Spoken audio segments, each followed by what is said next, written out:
আসসালামু আলাইকুম ওরহমাতুল্লাহ। যাদের জন্য জান্নাত, মুসলিম বলতেই জান্নাতের আকাঙ্ক্ষী। আর প্রত্যেক মানুষ চায় দুনিয়াতে ও আখিরাতে ভালো স্থানে থাকতে। কিন্তু সবাই কি জান্নাত পাবে? সবাই কি ভালো স্থানে থাকবে?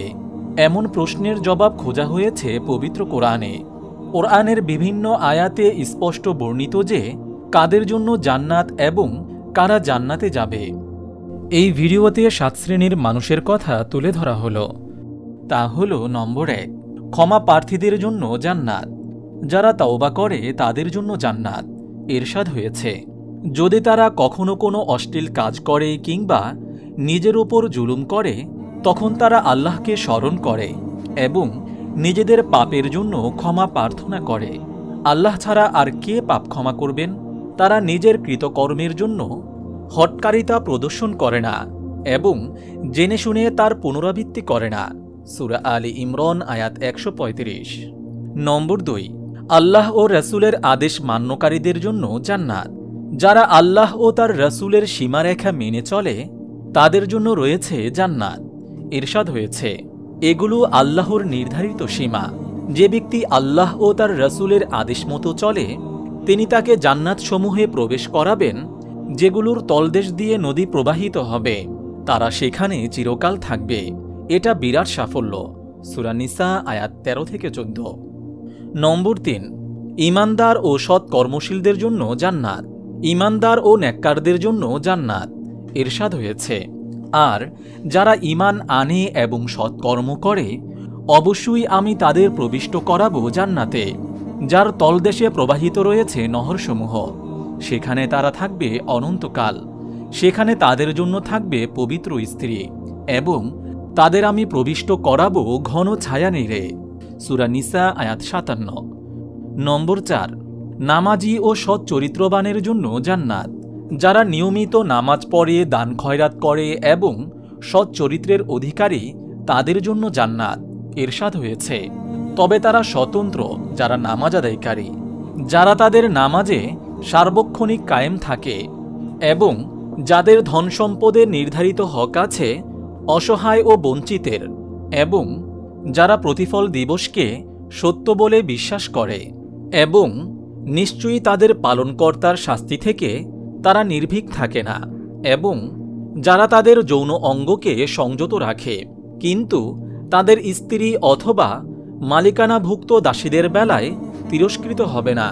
অতএব যারা এদের ছাড়া অন্যকে কামনা করে তারাই সীমা লঙ্ঘনকারী, এবং যারা তাদের আমানত ও অঙ্গীকার রক্ষা করে এবং যারা তাদের সাক্ষ্যদানে নিষ্ঠাবান এবং যারা তাদের নামাজে যত্নবান তারাই জান্নাতে সম্মানিত হবে। সূরা আল মাআরিজ আয়াত 22-35। নম্বর 5, খোদাভীরু ও পরহেজগারদের জন্য জান্নাত। যারা আল্লাহকে ভয় করে এবং তাকওয়া অবলম্বন করে তাদের জন্য জান্নাত। ইরশাদ হয়েছে, নিশ্চয়ই খোদা ভীরুরা থাকবে ছায়ায় ও প্রস্রবণ সমূহে এবং তাদের আকাঙ্ক্ষিত ফলসমূহের মধ্যে। বলা হবে, তোমরা যা করতে তার বিনিময় তৃপ্তির সঙ্গে পানাহার করো। এভাবেই আমি সৎ কর্মশীলদের পুরস্কৃত করে থাকি। সূরা মুরসালাত আয়াত 41-44।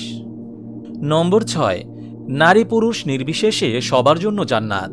নিজ নিজ আমল অনুযায়ী নারী পুরুষ সবাই জান্নাতে যাবে। এক্ষেত্রে কোনো তারতম্য করা হবে না।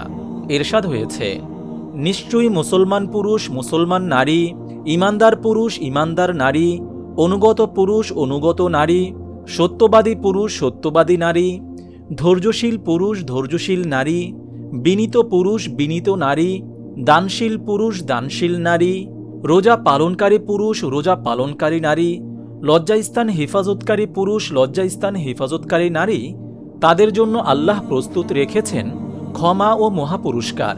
সূরা আহজাব আয়াত 35।